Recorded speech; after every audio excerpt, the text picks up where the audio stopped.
What's up, everyone? Welcome back to another episode of the Heel Hookers Podcast, episode 328. We are back with an absolutely incredible preview coming at you for UFC 326, Holloway versus Oliveira. We're finally here. We're finally getting the incredible rematch. Years and years in the making, as Max would say. You know, Oliveira is some supposed injury, I guess, apparently. So now they got to settle it for real. Let's fucking go for the BMF title at 155 pounds. Before we get into all that, don't forget to like and subscribe. We appreciate everyone that does. But let's go. UFC 326. We are here. How are you guys feeling heading into fight week for an absolute banger of a main event that we got before us? I just want to say it is still hilarious that the lightweight division has 3 champions currently, an interim, an undisputed, and the BMF title. But I am excited for this card this weekend. Oh my god. This is going to be... I'm feeling a lot of things. It's fights like this, man, where it's like, obviously, it's a great fight. Yeah. Obviously, I want to see the fight. Yep. But I don't want to see bad things happen to either person. Yeah. Yeah. So it's like, no matter what, no matter who wins, no matter who loses, it's happiness and sadness mixed in one, and it's just a conflict. It's just one of those conflicting fights, you know. But excitement is definitely it's high. It's a great fucking fight. It's one of those things where, especially for the BMF title, you know it's going to be 2 fan favorites on each side. And you know that whoever is going to be fighting each other, they're going to more than likely inflict some damage on, you know, the loser and or even the winner. You know what I mean? Just depending. Like, and with Max and Oliveira, 2 absolutely beloved figures in the sport at this point. So much fandom, so much love for both of them that they have garnered throughout their UFC runs. Just both of them being here for, I think Oliveira, it's been about 16 years, and for Max, it's been about 14. Bro, they have damn near 70 fights combined, like in the UFC. Like both of them have over 20 wins in the UFC. Both of them former champions at this point. Like the legendary runs that they have put on, I believe for Oliveira, it was a 12-fight winning streak, and then for Max at his best was a 13-fight win streak. Like both of them have done such legendary things in this sport, accomplished so much, and it's one of those things where obviously both of them are aging at this point and they are not at the peak of their powers or the best, but they are both nowhere means by like they're not washed up at all. No. They still have so much to give in this sport. It's Max last win, beating Dustin Poirier, defending the BMF title. You know what I mean? Like, it absolutely great fight, an incredible win. And then for Charles Oliveira to go out there in his home country, Brazil, and to do Gamera like he did, an absolutely amazing win to just reassure everyone that even though he lost to Poirier in that title fight, like he is still 3 months prior to the Gamera fight. Yeah. Like such a quick turnaround, very unlike Charles Oliveira to turn around so quickly, just giving us worry of like, damn, bro, like you just got the first time actually unconscious, like viciously knocked out in your career. Yeah. Like, why are you turning around this quickly? And to go out there and do Gamera like that, absolutely incredible. Calls for Max Holloway in the BMF title, and he gets it. And we are finally here, coming up on it. Like you said, just so many feelings heading into it. It's funny because obviously I'm rocking the Oliveira shirt. Ginger's rocking the Max Holloway shirt. But I have to root for my boy Max Holloway in this one. It's one of them things.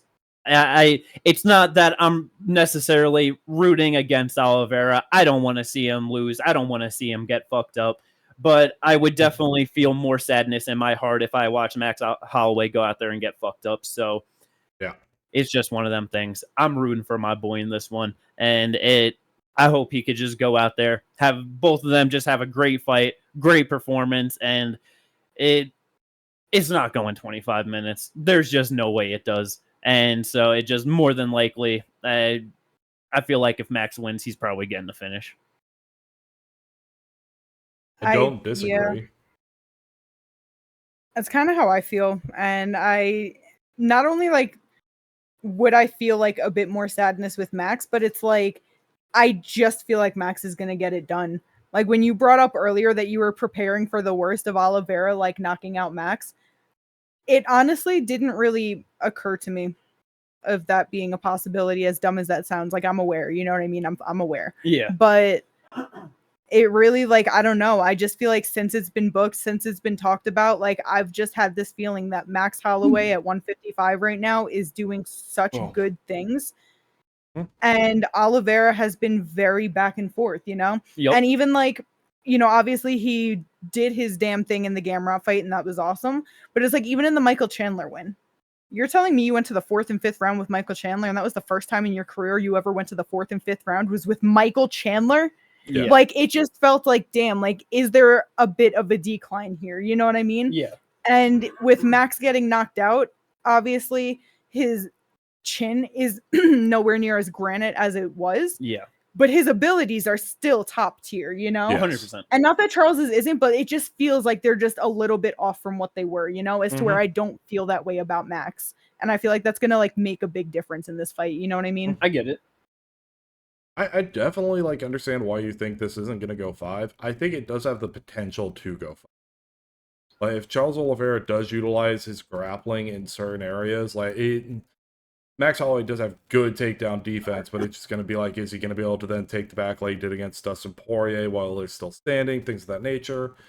I could see it happening. It just, is Max going to allow that to happen? And is he going to be able to put up pressure on Oliveira where Oliveira isn't really even able to shoot like? Yeah, I get it. I wouldn't be surprised if Oliveira gets Max down and is actually able to like drag it to that realm. I'm really not sure if Max gets out of there without getting subbed, honestly, because it's one of those things where it's like, I forget when exactly I noticed it, but it's like Max has over 30 fights in the UFC. Yeah. How many grapplers has this motherfucker fought? Not really any. Like, he has not fought a whole lot of grapplers. The last time you could say that he fought like a grappler first fighter really was Brian Ortega back in 2018. Or Frankie Edgar, I guess, 2019. But Brian Ortega. It's like Charles Oliveira back in 2015. Yeah, like that one doesn't count when it was 1 minute and 30. No, but that's what I'm saying though. Like these are the grapplers he's fought though. Like that's what I'm saying. Okay.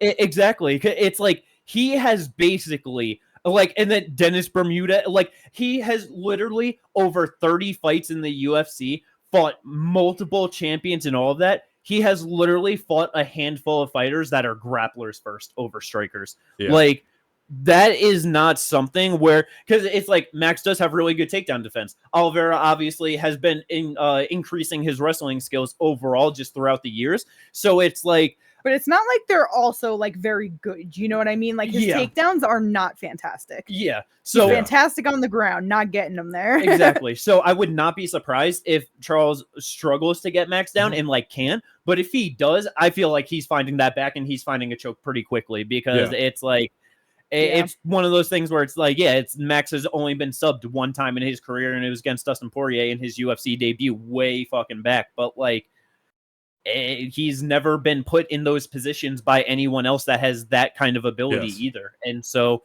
we legitimately don't know throughout 14 years of competition in the UFC how his submission defense has improved. And that's kind of a wild thing to think about. That is an insane thing to think about.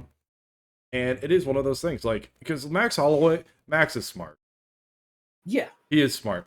If he knocks down Oliveira, he's telling him to get up. He's not going down to the ground. Like that, the one thing Max is not going to do. Yep. Yeah, he's telling him to get up, and he's putting another combo right back on him. Like that. That's 100% sure.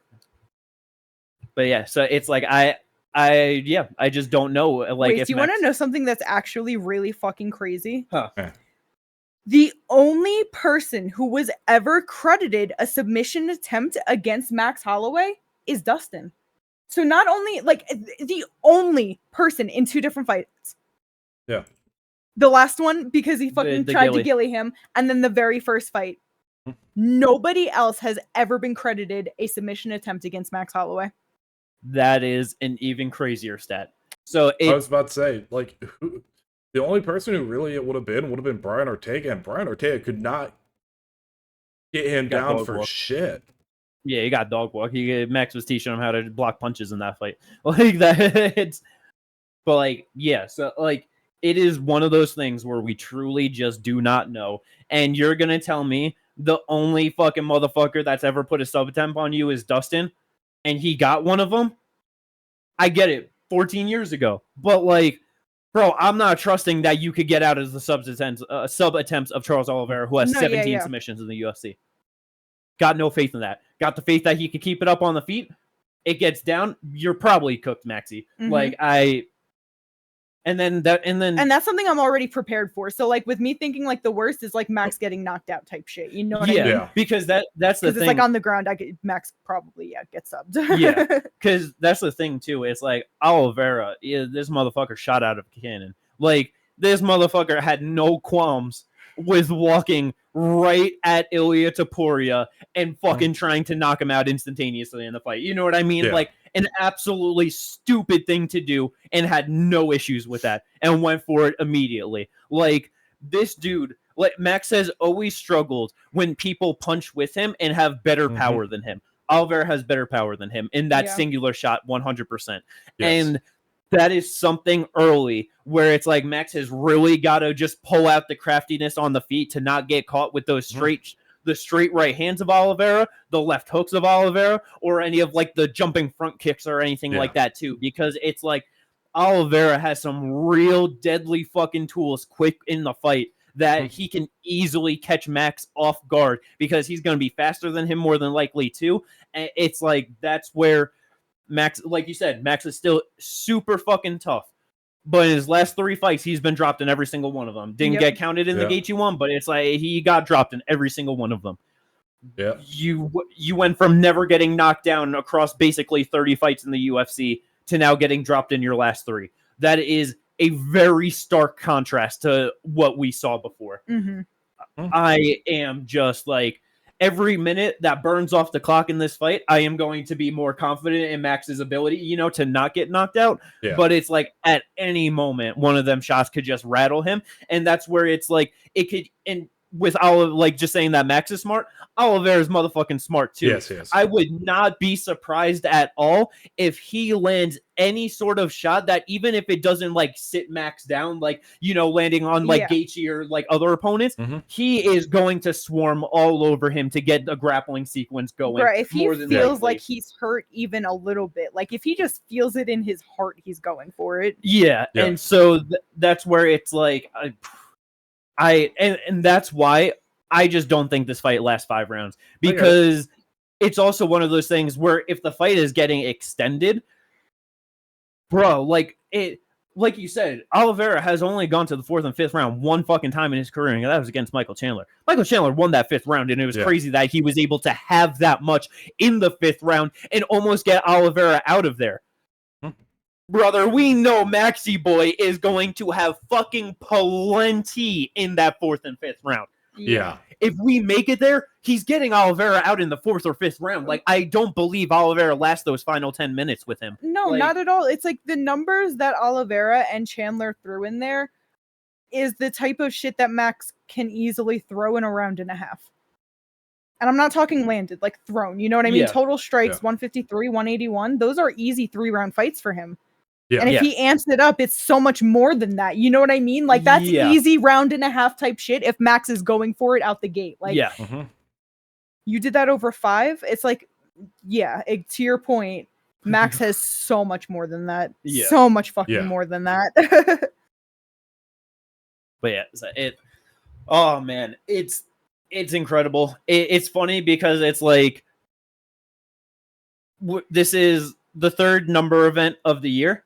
And it's like, we've had an undisputed fight, we've had an interim fight, and now this is a BMF fight. And this should be the least meaningful of them all. But it's the best. But not only is it is honestly the most meaningful and most consequential. Oh, like, bro, get the fuck out of here with fucking Patty and Gaethje. Like that. Oh wow, Gaethje won to get knocked out by fucking Ilya in the first fucking sequence of that fight. Like, we watched fucking Ilya knock out Max in under 3, and I would much rather see Max fight Ilya at 155 than Ilya fight Justin Gaethje. Yeah, because I don't even, like, I hate having to say this because I love Gaethje as a fighter, you know? Yeah. He looked like fucking dog shit. Terrible. Awful. Awful. Him and Patty both look terrible. Obviously, he won, but holy shit. Yeah. That was just the sloppiest fight you could possibly have and put a belt around one of those fucking men's waist. Yeah. Crazy. I'm sure you would have saw it. You probably would have seen more technical work done all around between the title fight of Nico Montano and Roxanne Modafferi back in fucking like 10 years ago, whenever the fuck that was. I'm not even joking. I know you're not, and that's why it's sad. Yeah. Like, that was abysmal in a technical level. Because the fight was great. Like, you know what I mean? Yes. Fight was great fun to watch. And that's kind of the thing, though, with this fight, though. Like, yes, it's for the BMF. This easily sets someone up for a potential fight with Ilya Topuria next, because we know that the UFC is not giving it to Armin. Armin's going to have to fight, like, Benoit Saint-Denis to get that title fight. And it's like, that's...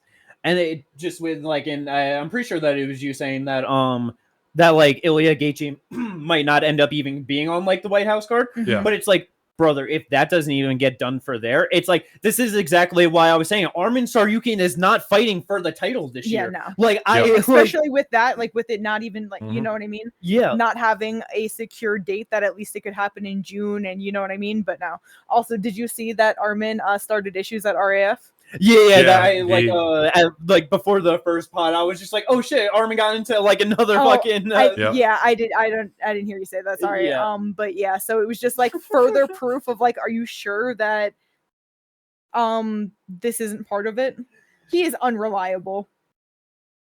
But I know, but that's where it bothers. It's like, Armin, you got to stop giving them fuel to the bullshit fire. Yes. Like, it's all just excuses, but it works to the public eye, and it just like you said, you're just not fucking helping your case, brother. Like, what are you doing? What are you doing?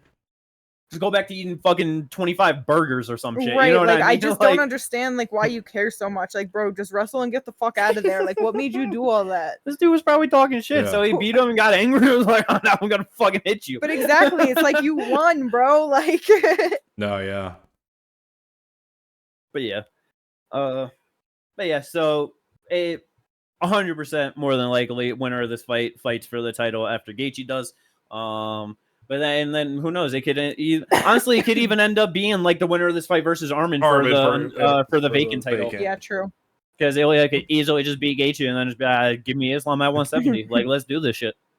They just really are just like, no, Armin doesn't get it.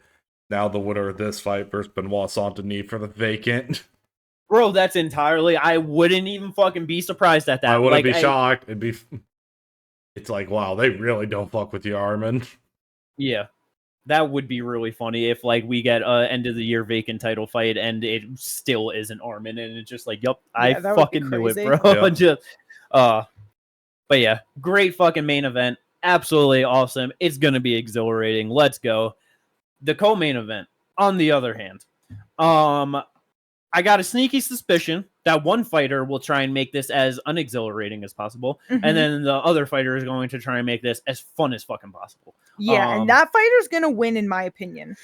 It's very fucking... Bro, he's a plus 215 underdog, and honestly, I think RDR is gonna win this shit, bro. It's Caio Borralho and RDR.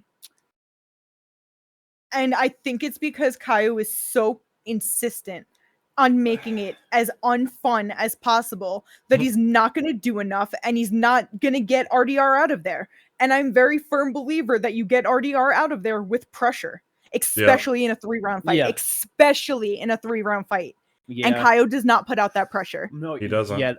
and therefore I don't think he's gonna win, and that's just how I feel. Honestly, that's honestly just a really good point, because it's like, since this fight been it's one of those things where it's like, I just kind of believe Caio to be a better fighter than RDR, so I just assume that, like, in my head I'm just like, Caio probably has this, but it's like, that really is a great point of like, RDR has only lost when he's gotten fucking pressured. And so it's like, Caio is going to give him all the room to work. So it's like, and RDR will work. Yeah, and so that's where it's like, over 15 minutes, like, if you're really just trying to like fucking pop jabs and leg kicks and whatever, and just try and clinch him and hold him up against the cage and back away and whatever. And it's like, grappling is a big part of Caio's game too. Is he going to try to grapple him? Is he I don't going think to? so. Because that would be fucking stupid. Because if he tries to shoot in there at all, like, RDR is wrapping something up on him. Dude, I mean, it's or like big manning him, whatever. Yeah, I think if the grappling is going to be initiated by RDR. RDR shoots more takedowns. Yep. And it's just, but like, Caio has good takedown defense, 76%. I wouldn't be surprised if he just shucks them off, and RDR is so much bigger than these guys. Like, yeah, he just, and like, I know, like, you know, like height and reach, like whatever, it's just like a few inches, and it's like, oh, that only hardly matters.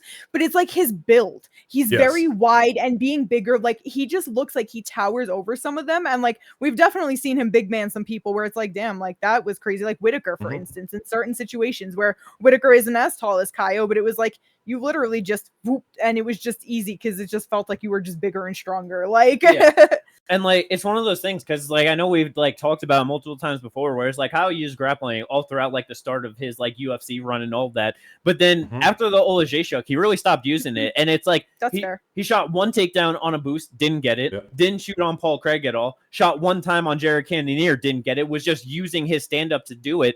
And then he fought Nasruddin, was struggling on the feet, tried to go to the grappling, went 0 for 5 on it, couldn't do shit. Damn. So it's like, it's one of those things where it's like, he hasn't really used it at the upper level at all. And the one time he did, he was thoroughly shut down by a guy like Nasruddin, who it's like a very good, well-rounded fighter, but it's not like he's the best grappler at all either. Like, he, you know what I mean? So it's like, to get shut down like that, it's like, bro, what is your grappling ability against a guy like RDR? If, to your point, you're not going to pressure him, you're not going to force the like initiative, make him work, make him tired, to where you can actually break him and fold him up. Honestly, that really, just you saying that, it's like, I've just kind of had Caio by decision in my head this whole time, but I think you're probably right that fucking RDR is going to get this done. It's entirely possible. I just kind of feel like he can. It all depends on how Caio actually does come out, how he actually, and what his actual game plan is. Yeah, it's like, maybe like, I feel like best case scenario for Caio is that RDR is just like slow and plotty enough that he can actually just touch him up on the outside and move around for 15 minutes and win a decision. Right.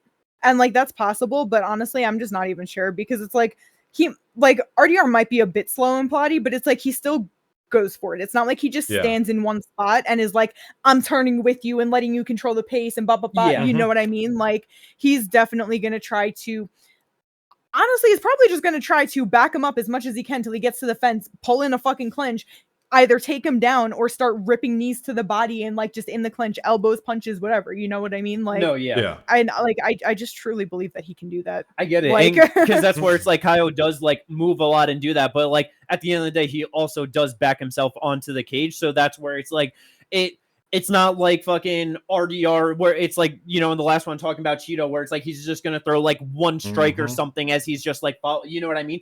Like you said, he's going to grab that clinch. So it's like, if you're backing yourself up on the cage and he's pressing forward a bigger guy as well, and all you have to do is go left and right, it's really not going to be too hard to fucking just get a hold of you in some way to start those positions and transitions and everything. So, it's like, I'm definitely not surprised that RDR is still an underdog, but really might go out there and get it done. That'd be awesome. Yeah.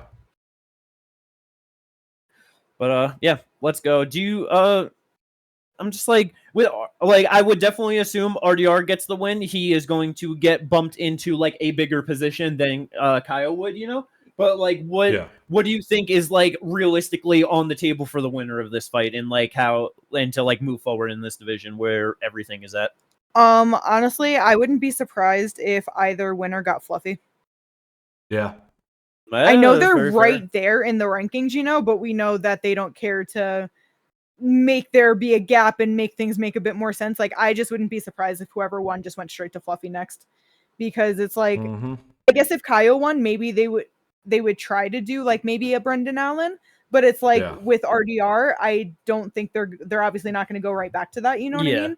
Bro, it's so crazy. Brendan Allen's ranked number 4 now. Yes. But it's like, I don't think either of them get Izzy. They're not getting Sean or Nasruddin. You know what I mean? So I just feel like if it is up, if it's Caio, he could easily get Allen, but I think Fluffy's on the table for both of them. That's very fair. Yeah, you're probably right on that. That's probably most likely. Because it's like, it's just a weird spot at the top. I mean, yeah, it's... I mean, shit, do you think, like, best case scenario, maybe RDR end up getting, like, a Rodrigues fight or something? Possible. I hope so. That'd be awesome. I just don't know exactly what's going on with Rodrigues, so that's why I haven't really, like, mentioned him with this, because, for some reason, feel like they're going to... Because I don't know why. Maybe, yeah, I don't know. Who knows? But yeah. Weird spot at middleweight right now, but things will start sorting itself out. Going on down, main card, featured bout. They're going back to it. Rob Font versus Raul Rosas Jr.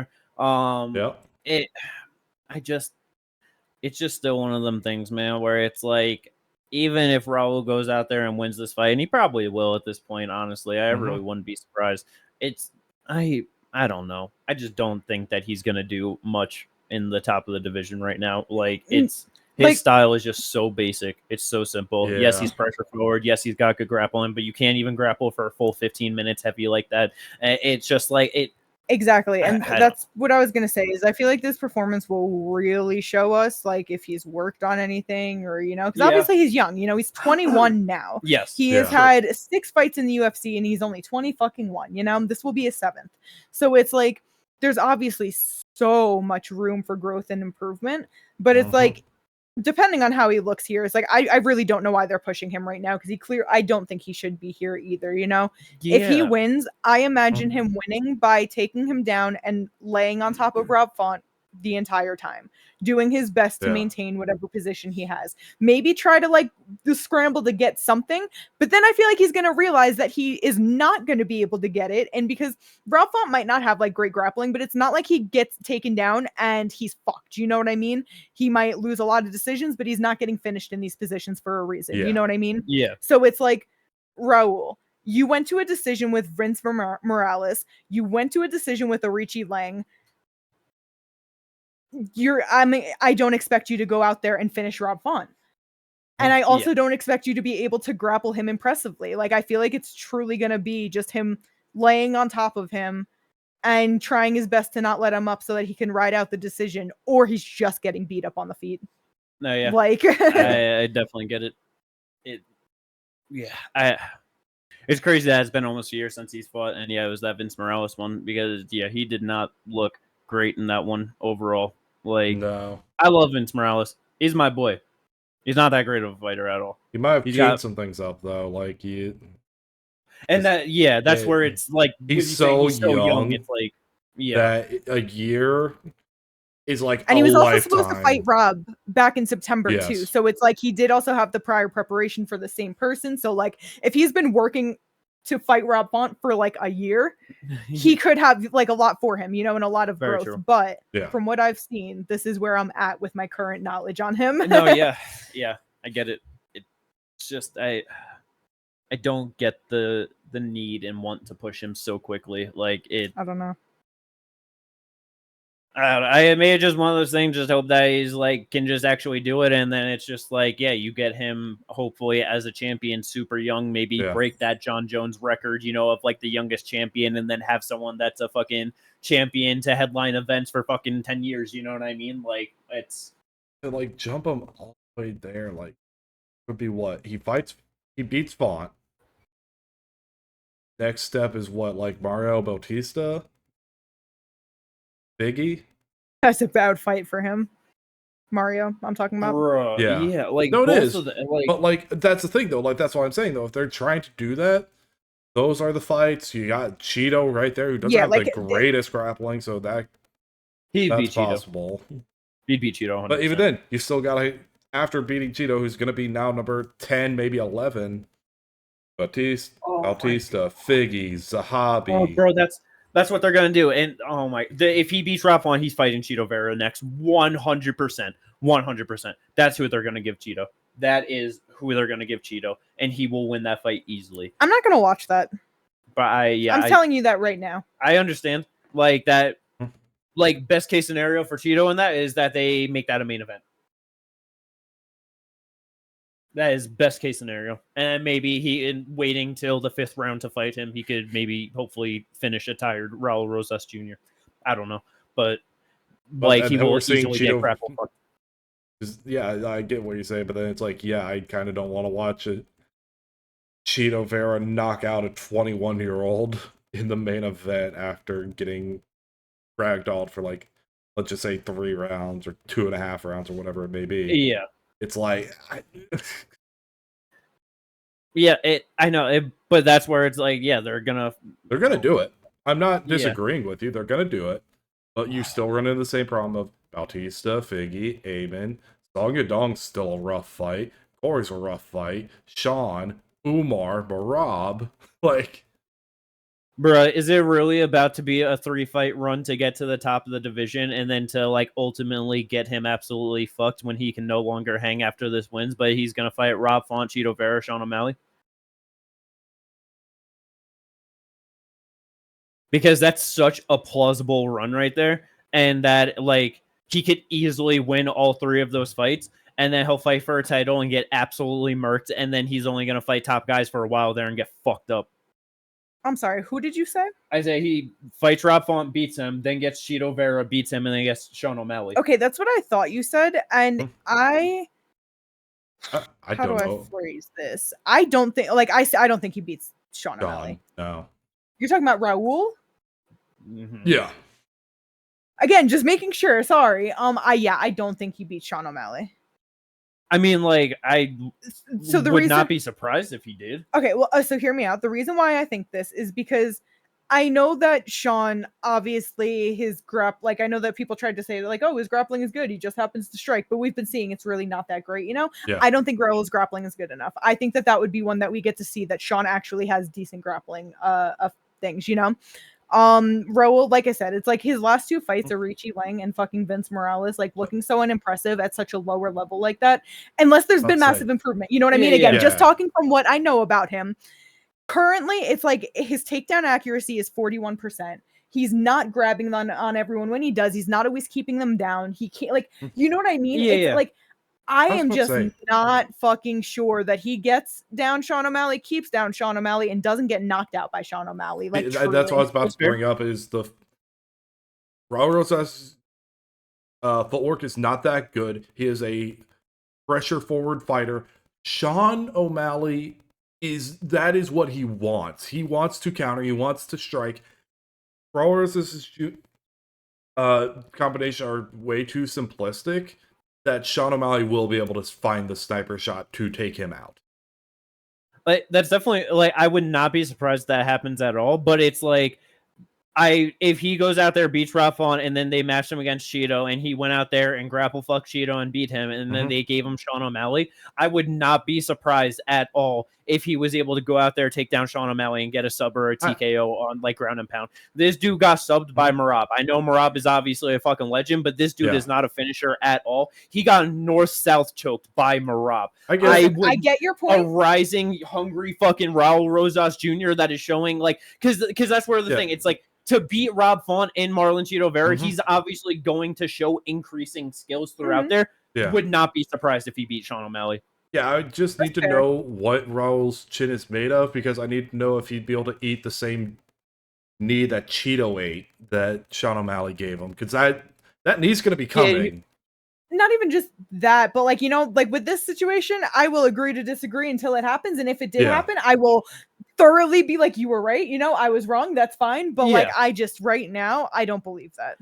And because it's like with me saying that, it's like beats Cheeto, I don't know if, like, I would have to really see something, because it's like, Yeah. Just the lack of faith in Cheeto in any fight, especially somebody that can grapple a little bit. Wow, do I expect him to get taken down and lay on his back the entire fucking time? You know what I mean? Like, I get that, but that's where it's like, what if like you went out there and sub Cheeto? You know what I mean? Like, then that would be crazy. So that's where it's like just not knowing, exactly what skills or improvements, but it's like just like it's because they're obviously going to try and push him. They're obvious. It's like looking at this division, that is the 3-fight run to get him to a title shot. There's like, you know what I mean? There's no other way that you could go about it that he could win 3 fights in the top 15 to get him a title shot. Because it's like, I just don't believe that he could win. Like I don't think he beats Vinicius is gonna move up, but I don't think he beats Peyton. I don't think he beats David Martinez. I don't think he beats Mario. He doesn't beat Figgy. He doesn't beat Eamon. He doesn't beat Song. He doesn't beat Corey. You know what I mean? Like, he doesn't beat Umar or Marab. Like, Sean is obviously the biggest jump, but he is the only one that has showed a flaw enough in the grappling where it's like, bro, motherfucker got to, like, I know he got like a fucking like the like kick to the leg by Cheeto and stuff and was like, got his shit fucked up, but it's like dude got fucking ground and pounded out instantly as soon as he got on the ground with Cheeto Vera. Like, we know that Cheeto Vera is like not that fucking ground guy, and so it's like just would not be surprised at all. You know what I mean? I get what you're saying. I just agree to disagree, because it's just like this is so speculative, like potentially like a year and a half into the future, when he's like 22, almost 20, you know what I mean? Like, we have no idea what that amount of time. I mean, shit, honestly, like, in my head, this could easily be a this year run. I don't think he gets all 3 of those in this year. March. He's just not very active. That's the only thing. He's not that active. Cheeto isn't that active, and neither is Sean. Cheeto's been being a bit more active for sure. He has been, but like none of them are the most active, so that's why I'm like, I don't see that happening all this year. I feel like it's within a year and a half is when all that would be able to happen.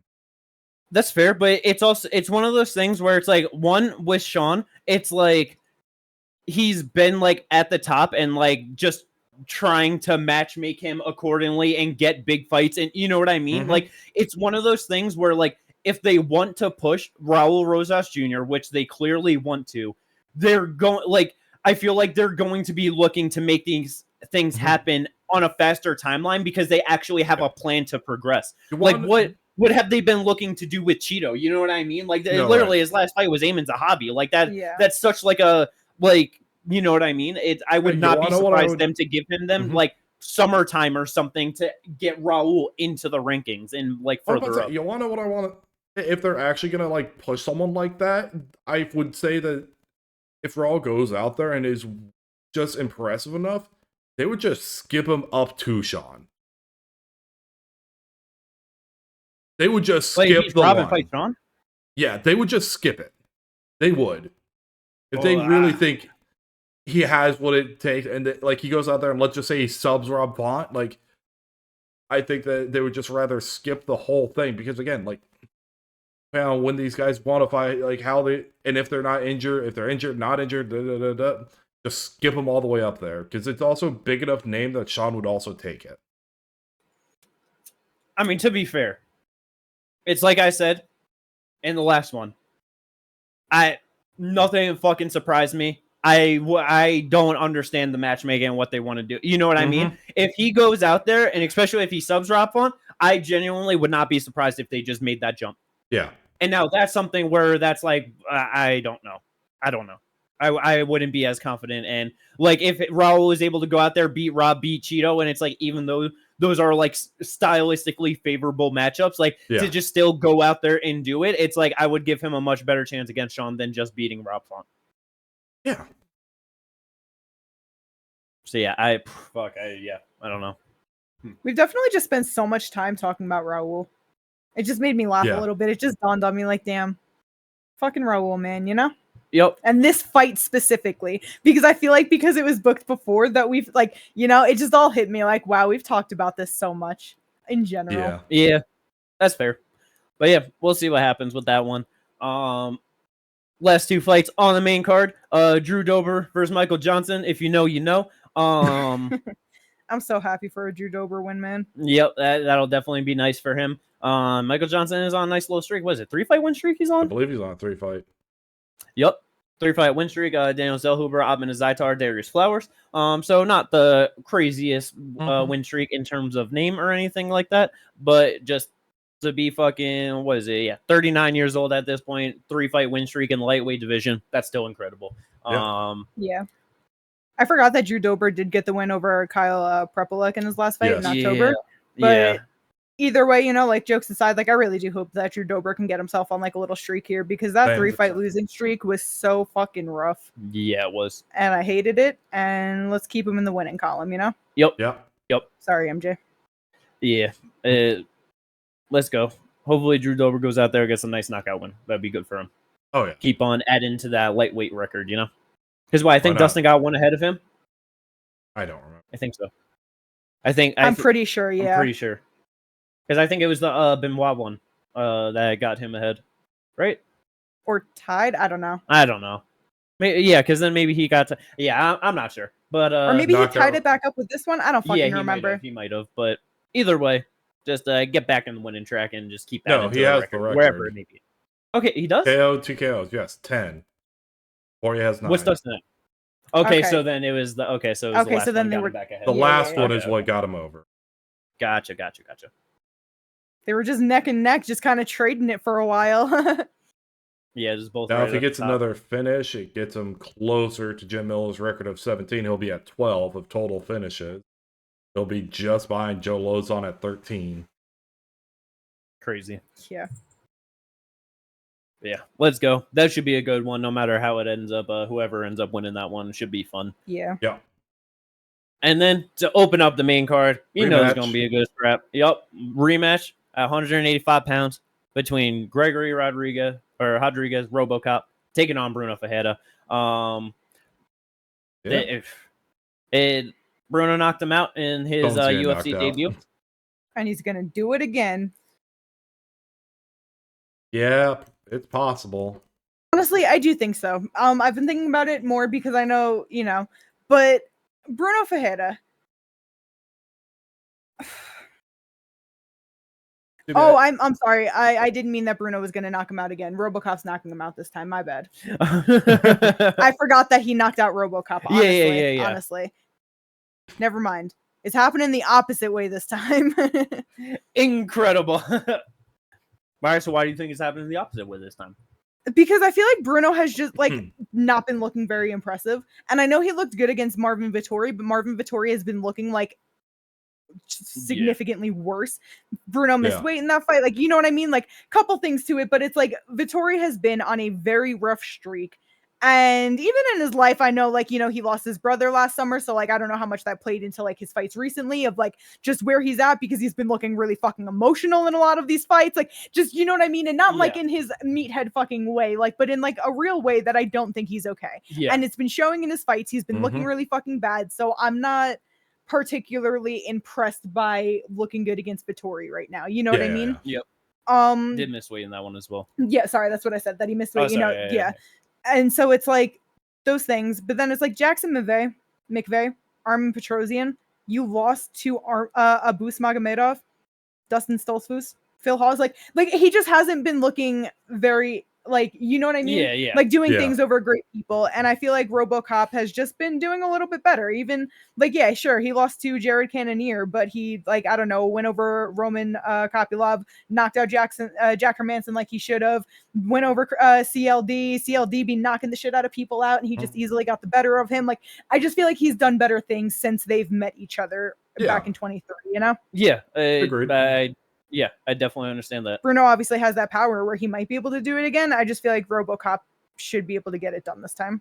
Yeah, because it's like, like, to your point, it's like Robocop has gone 5-1 since that loss, and his wins are definitely better wins than.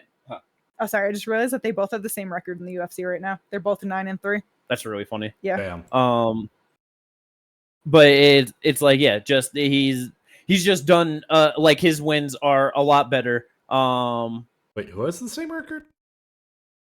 Yeah, it's Brunno 6-2. Said that. I had 2 pages open of Robocop. I need to make sure I was looking at the right shit. Because you said that, and like in my head, that didn't make sense because I was like, because Brunno has gone 5-2 since fighting him, and that was his UFC debut, and he was undefeated. Robocop has gone 5-1. Yeah, proceed. But yeah, so it's like roughly have done the same amount, since fighting each other. Brunno going 5-2, taking an extra loss, and it's like his 2 losses to Nursultan Ruzaboyev and Abus Magomedov. And then to your point, like his wins have not been anything impressive. Where Robocop 5-1, his 1 loss to Jared Cannonier, which he did really good in that fight until starting to fade down the stretch and got knocked out. Yeah. But it's like, yeah, his wins in there, Brad Tavares, CLD, Jack Hermans, and Roman Kapilov, so much better level competition than what Bruno Ferreira has done. It's like, yeah, I definitely think Robocop's going to go out there and get the win. Mm-hmm.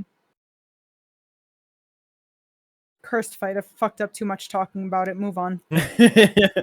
Let's go. That is the main card. On the prelims, we got some stuff on the prelims. I don't really know how much how you want to describe the things on the prelims, good or bad or not. The way where it's like minus a few names because I just simply know them, and you could show me this and say that it was like a CFFC card, and I'd be like, yeah, sure.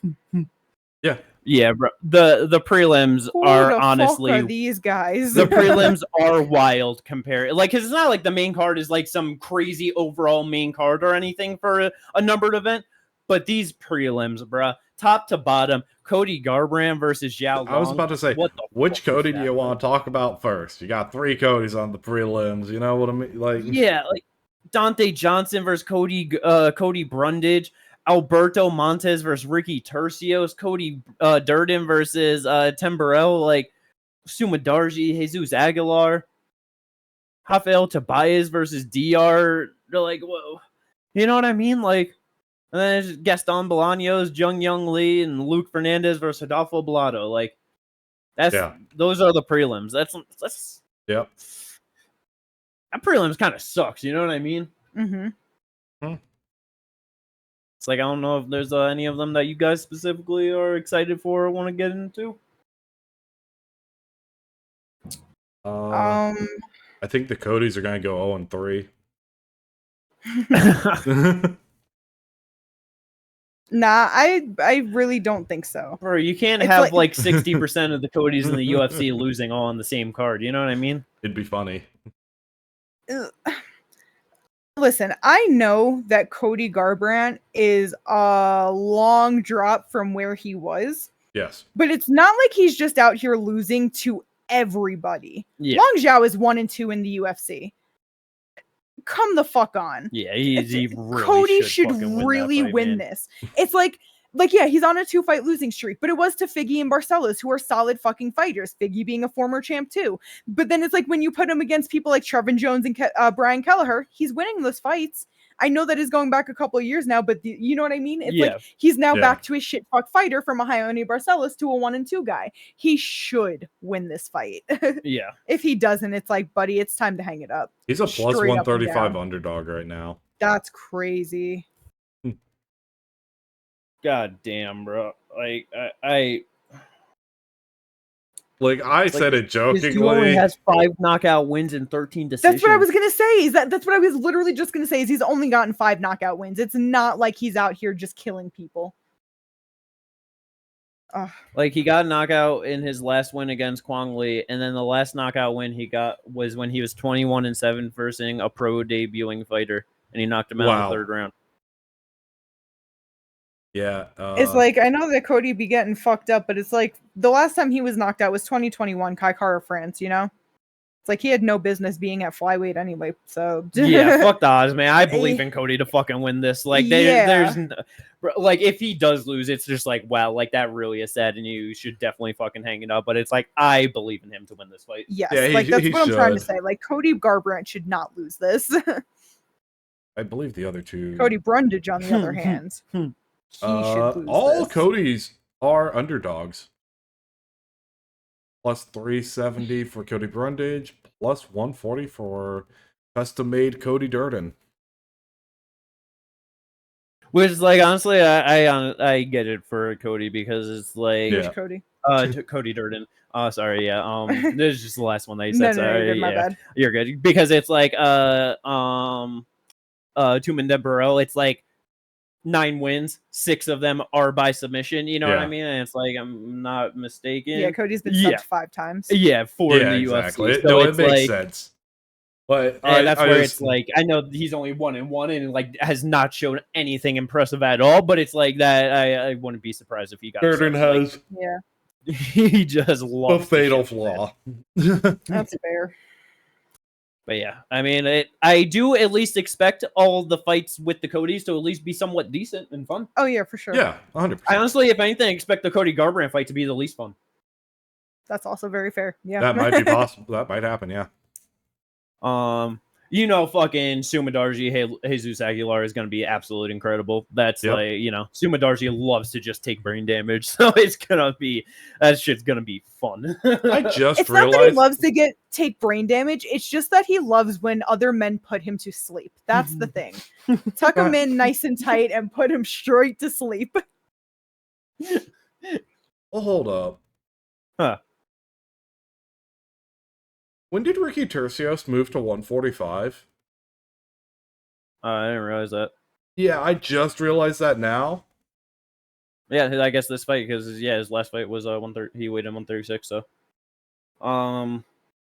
that doesn't seem like the answer, but sure. I can tell you it's not because he looked smaller than Raul Rosas Jr. in there. Looked smaller in a couple of his fights. I'm being honest. Yeah.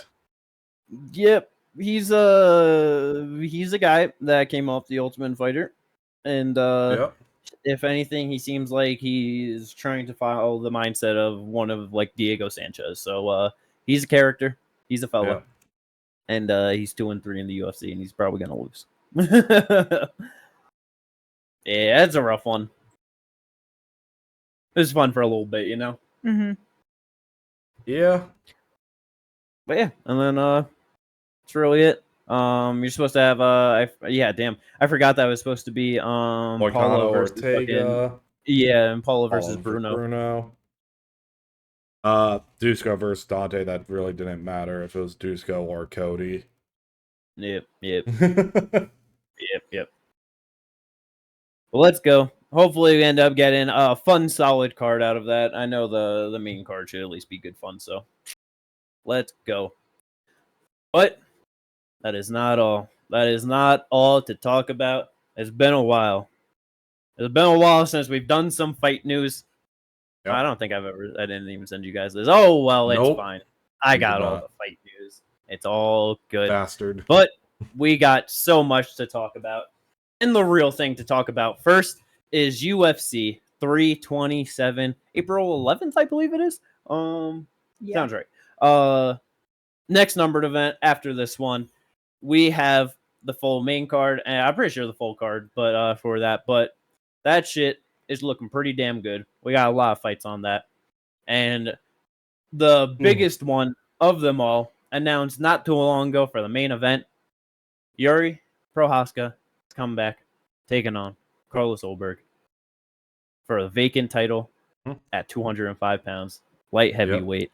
Poatan has vacated, and the rumors are they're going to be looking to do John Jones versus Poatan for the White House card. But thoughts on Poatan vacating and that being the new vacant title fight?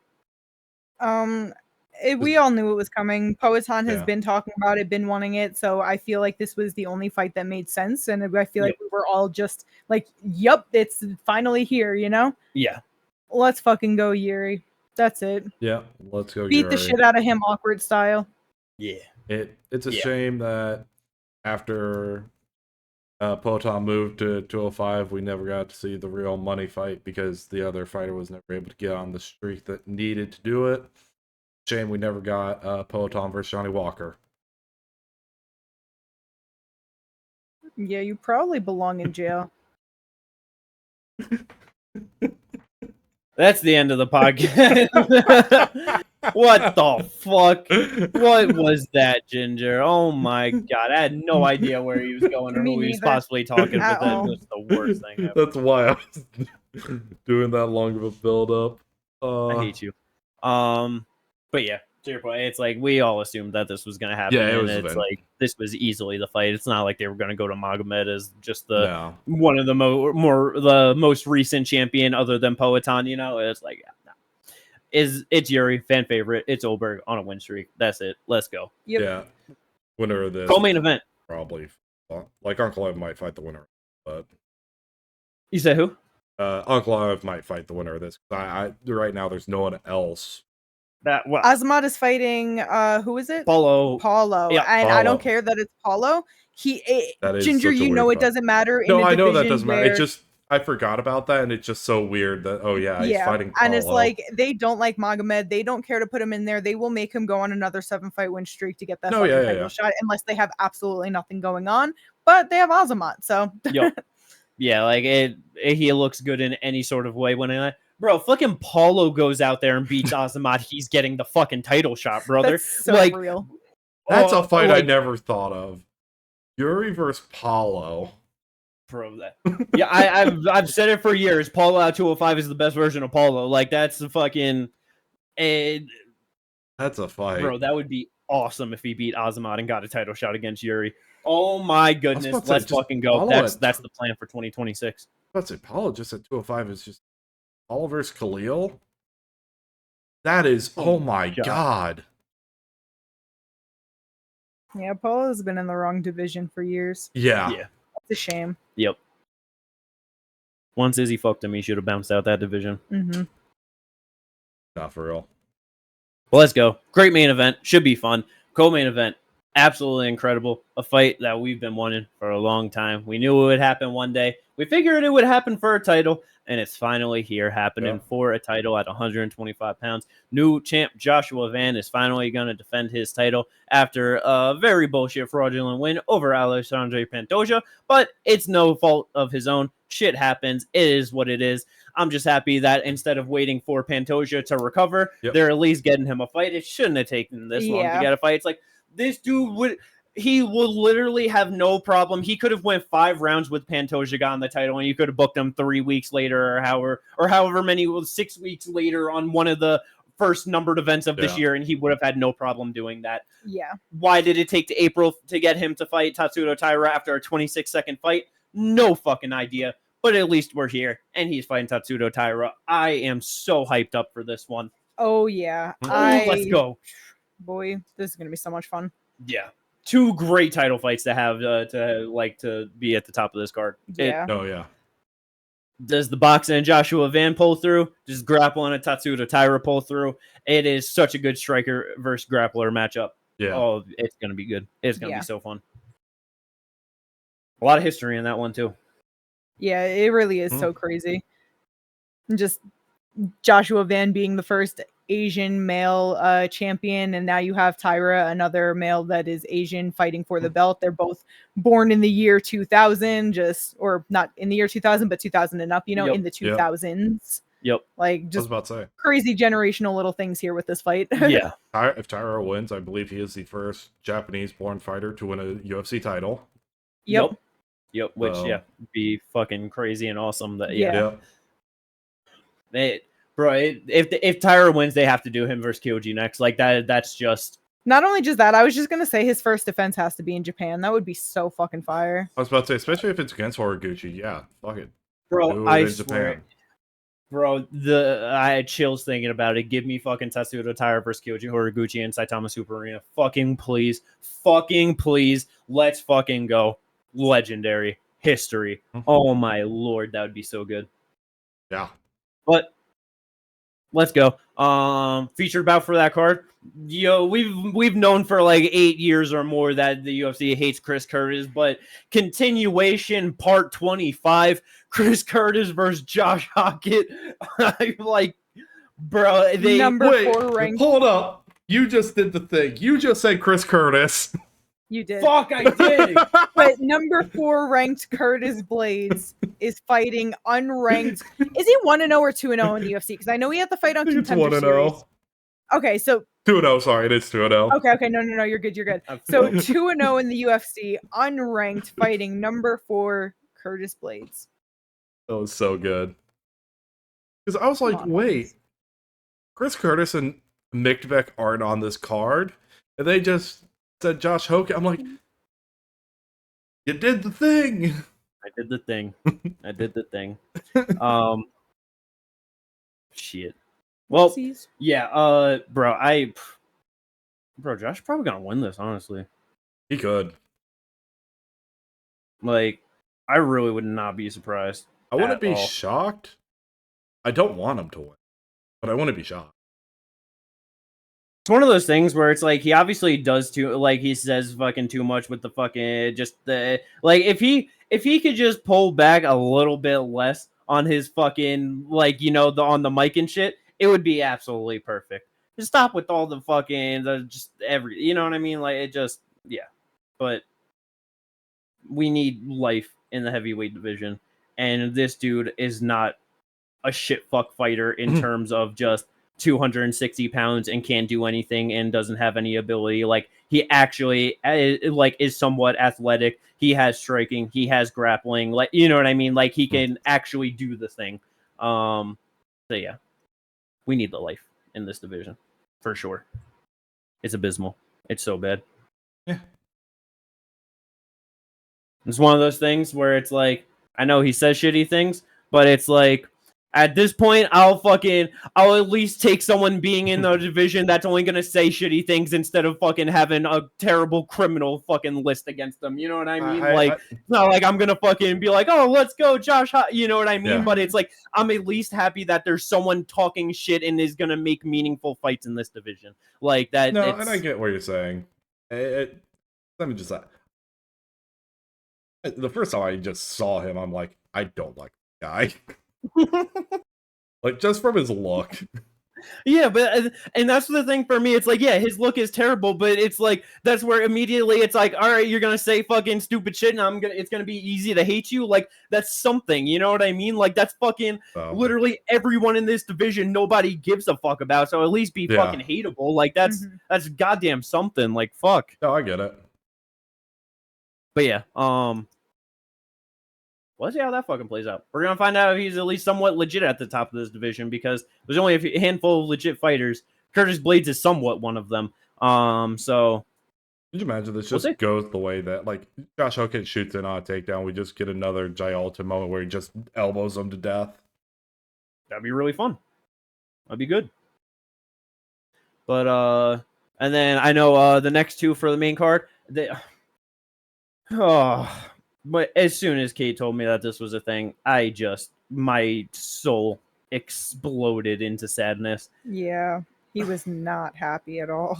Why in the fuck, off of a 16-second knockout loss to BSD, are we giving fucking Benny Manuel Torres?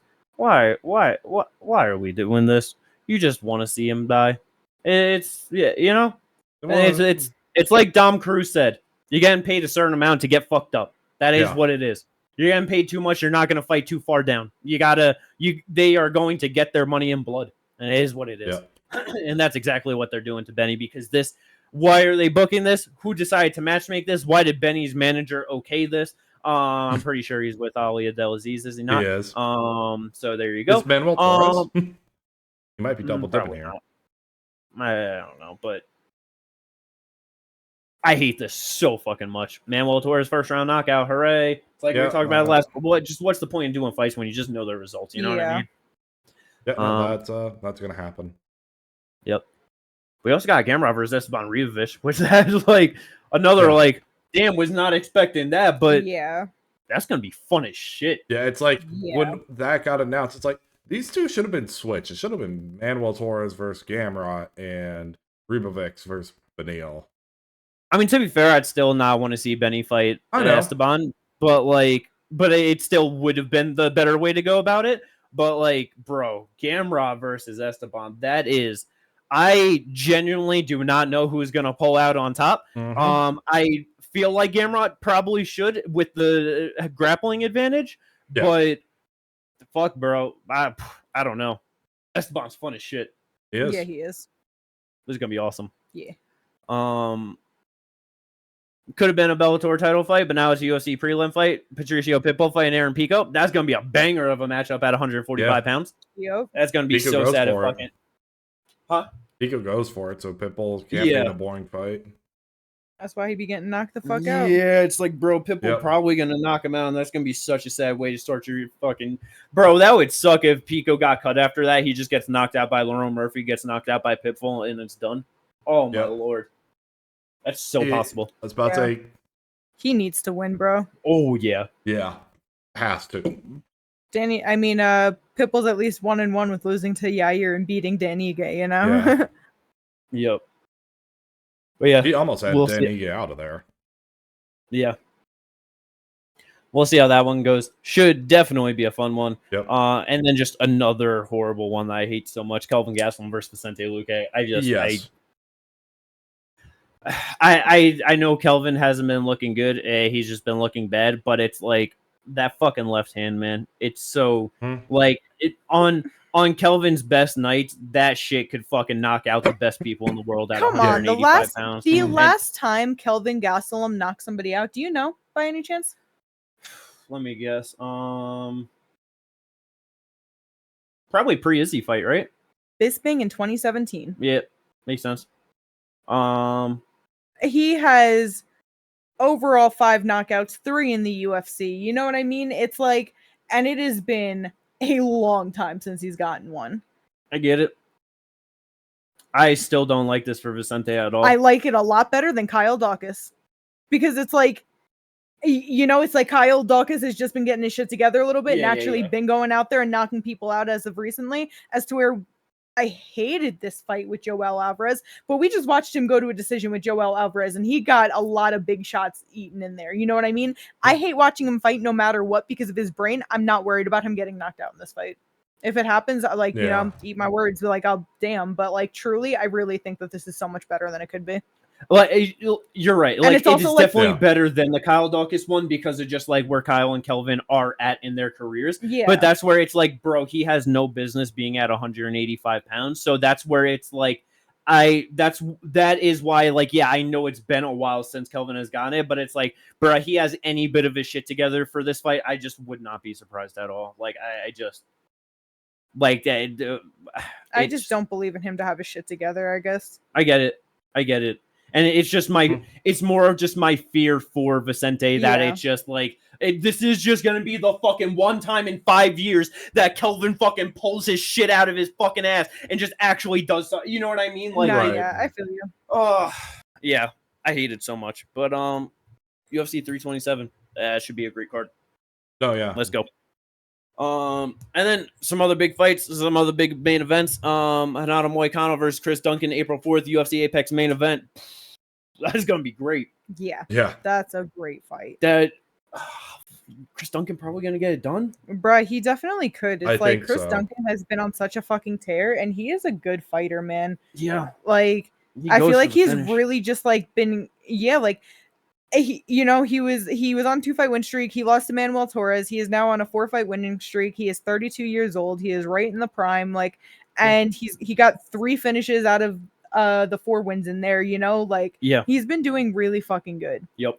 And I could see it. Yeah, definitely should be a fun one. Big step up for him. First 5-round fight in the UFC. So it's like, definitely a very big opportunity for him. Yeah. April 25th main event. Your boy Gingy, Sean Brady, he's back. Yeah, taking on Joaquin Buckley. This is a fucking good one. This is this is gonna be good. I'm excited for this one. Yeah, me too. Because it's like, I know Sean Brady just got like knocked the fuck out, and Buckley be knocking people the fuck out, but Buckley also just got grappled and Sean Brady be grappling people. So it's like, who's gonna get it? You know, they are each other's perfect weakness. Yeah, exactly. It is. Yeah, you could not have put something more perfect. Yeah. Like, especially considering, like, besides for the reach, they're built damn near the same. Yep. Yeah, because that's where it's like, bro, like the way that Usman just did not look anywhere near close to his prime, but he could just reach forward and just grab a single on Buckley and get him down. You know, it's like, and like, Usman is not a submission threat. Brady but is. so it's like with him being able to grab takedowns like that, bro, Brady's is explosive as fuck. Like I fully believe in his ability to take down Joaquin Buckley. And then to your point, he's gonna fucking get the back and try and get a sub and more than likely get it if he gets those positions. Like, yeah. But if he can't fucking get him down, oh boy, is he fucked on the feet against Joaquin Buckley. Like, this dude was able to fucking hunt down and track down Wonder Boy and knock him out. Like, he's gonna land on you, Brady. Like, oh my, that is, I genuinely don't know who gets it done. But one of them's finishing each other, for sure. Yeah, this fight ends in a finish. If it's a sub, it's Brady. If it's a knockout, it's Buckley. Yep. 100%. Next fight, not as meaningful, but still a pretty meaningful fight. Top 10 in the 135-pound bantamweight division. Ketlen Vieira versus Jacqueline Cavalcanti, May 16th. Jacqueline's losing this fight. It's possible. Like, that's... I think this is where she loses. Yeah. I think this is where her tomfoolery finally gets the best of her. Yeah, 100%. Ketlen's going to miss weight by like 6 pounds, and she's just going to go out there, take her down, and she's going to just win. She's going to get the takedowns. When she doesn't get the takedown, she's going to do more on the feet because Cavalcanti loves to just like do nothing. And then Ketlen's going to win a decision, and we're all going to be like, wow, that was a fight that happened. Glad we watched it. I was about to say, those are my predictions. Ketlen's going to come in fight week like Paulo and be like, I thought this was at 145. I'm cutting weight down to 145. Sounds like a you problem. Yeah.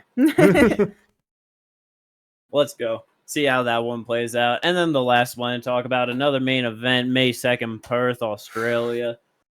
Oh, violence. Violence is in store. Violence is on the table. Yeah. And violence is only the result of this fight.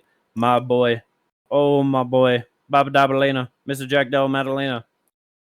He's taking on Carlos Prates. Oh, my lord. This is a rough one. Yeah, it is. I'm not sure. Prates has knocked out every single person he has beaten in the octagon. The one person he didn't was obviously Ian Gary, but even that got real close at the end. I got real close. He almost did. Yeah. Yeah, like... Ooh. Jack Deli has not been getting as many finishes as of late, you know. Yep. Since 23, it's like I was about Gilbert Burns. Like since really he started fighting some of the like, and not even some of the higher, just some like. Well, Kevin Holland's just tricky.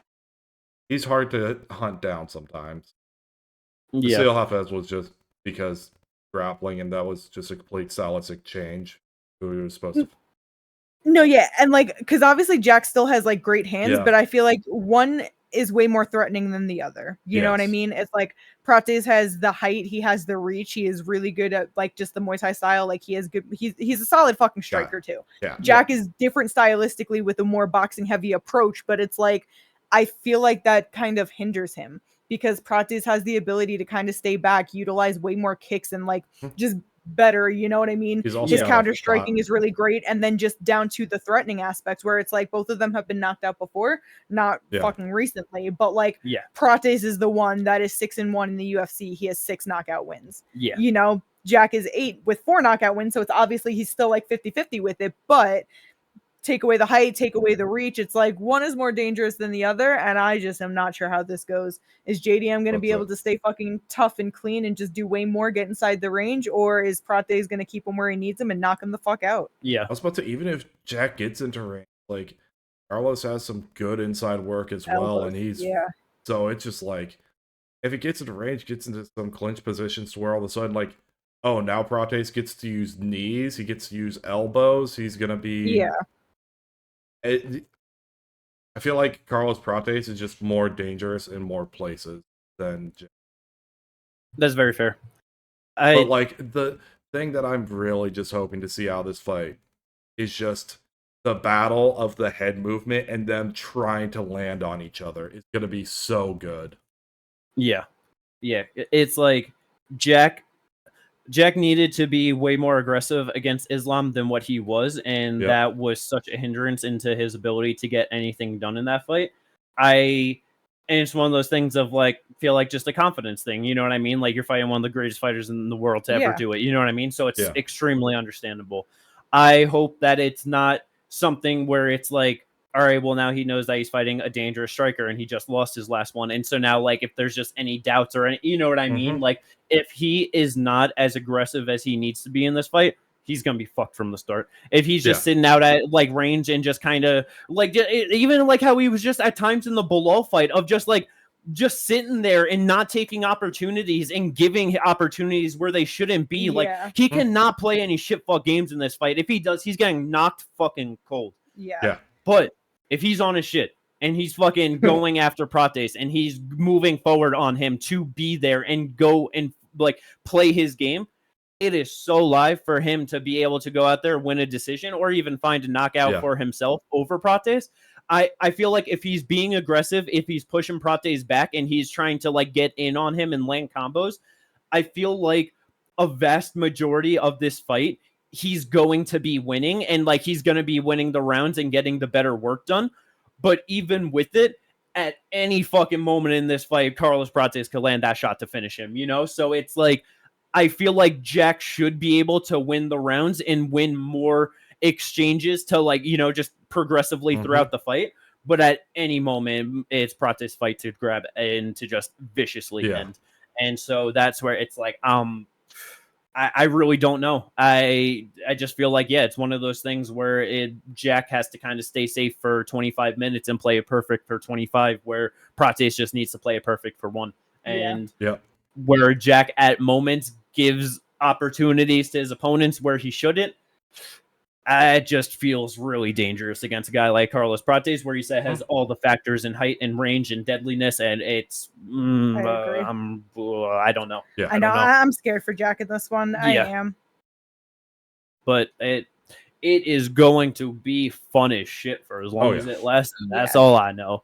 I'm not sure if it goes 5. I'm not sure if it ends early or somewhere in between, but anything is honestly possible on this one. This fight could end in the first like 2.5 minutes or like go all the way to a decision.